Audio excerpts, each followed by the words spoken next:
Hasil otopsi kedua Yosua dipastikan tidak ada luka kekerasan selain luka karena tembakan. Lalu apa penyebab luka-luka di beberapa bagian tubuh Yosua yang jadi pertanyaan keluarga?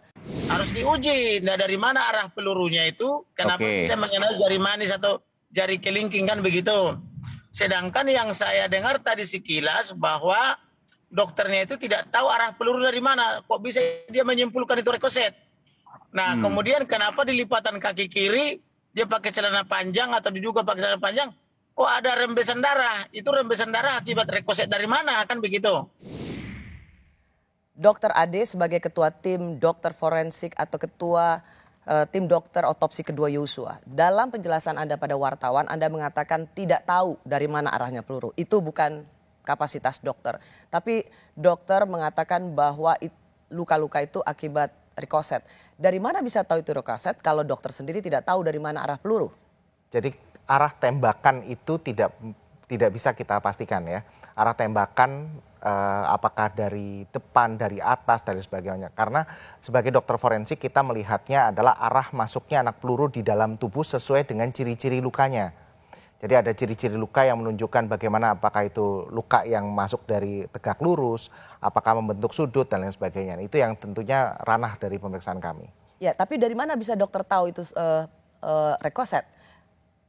Ya, tentunya kami melihat ya, bila misalnya saya ambil contoh di sini ada gambar di mana saya ingin menunjukkan contoh secara umum gambaran luka tembak masuk.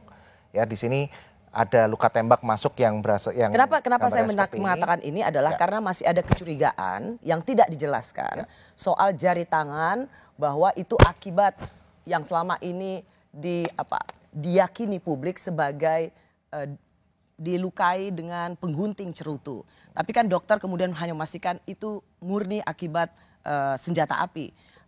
Dari mana logika penjelasannya, Dok? Ya, dari ketika kita memeriksa luka akibat senjata api tersebut, kita lihat mana luka tembak masuk.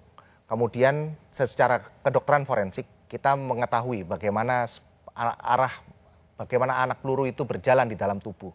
Ketika dia mengalami deviasi. Itu kan dalam tubuh, tidak di luar. Ya. Rekoset itu ketika itu ada di jari itu kan di luar. Ya. Artinya tidak saja tentang arah peluru tapi arah tembakan. Betul.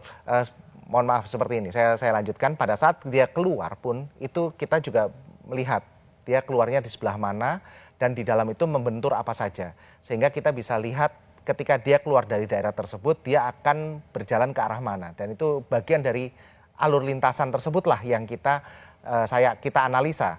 Jadi ketika dia keluar apakah memang dia keluarnya tegak lurus atau keluarnya nyamping, dan itu bagian yang kita analisa.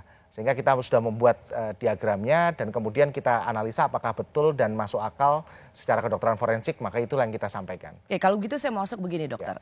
Ya. Rilis dari Kapolres Jakarta Selatan berdasarkan hasil otopsi yang pertama, itu mengatakan ada 7 luka tembak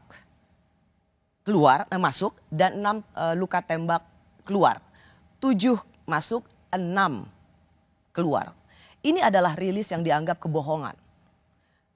Karena masih ada kecurigaan soal luka. Ada otopsi kedua. Otopsi kedua mengatakan 5 luka tembakan masuk dan 4 luka tembakan keluar. Yang berisi kebohongan saja, itu lukanya lebih banyak, Dok. Di mana logikanya? Jadi sebetulnya kalau kita analisa secara kedokteran forensik itu sebetulnya tidak berbeda ya. Jadi apa yang dikatakan pada waktu itu sebagai luka tembak masuk itu sebetulnya masih masuk dalam satu arah lintasan anak peluru. Itu yang memang jadinya menjadi lebih banyak pada pernyataan yang pertama. Kalau di kami karena ini bagian dari satu anak peluru itu tidak kita nyatakan sebagai luka tembak berikutnya. Jadi karena itu menjadi satu rangkaian. Sehingga di kami jelas ada 5 luka tembak masuk.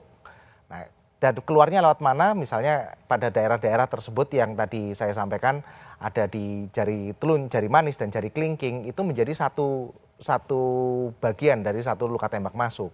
Itu yang sebetulnya menjadi tidak berbeda karena itu menjadi buat kami. Tapi kan itu jumlah lukanya jadi lebih sedikit, dokter. Padahal kecurigaan adalah lukanya begitu banyak. Ya. sebetulnya bukan menjadi sedikit, tapi kita hanya melihat ini menjadi sebagai satu kesatuan. Ketika dia keluar, terus kemudian dia mengenai jaringan tubuh yang mana, mengenai jari yang mana, nah itu menjadi satu kesatuan. Mengapa dokter tidak menjelaskan lalu kenapa luka-luka yang ada di tubuh Joshua? Ya, secara detail tentunya nanti pasti akan saya sampaikan di dalam sidang pengadilan. Tapi pada saat ini yang bisa saya sampaikan memang adalah 5 luka tembak masuk dan 4 luka tembak.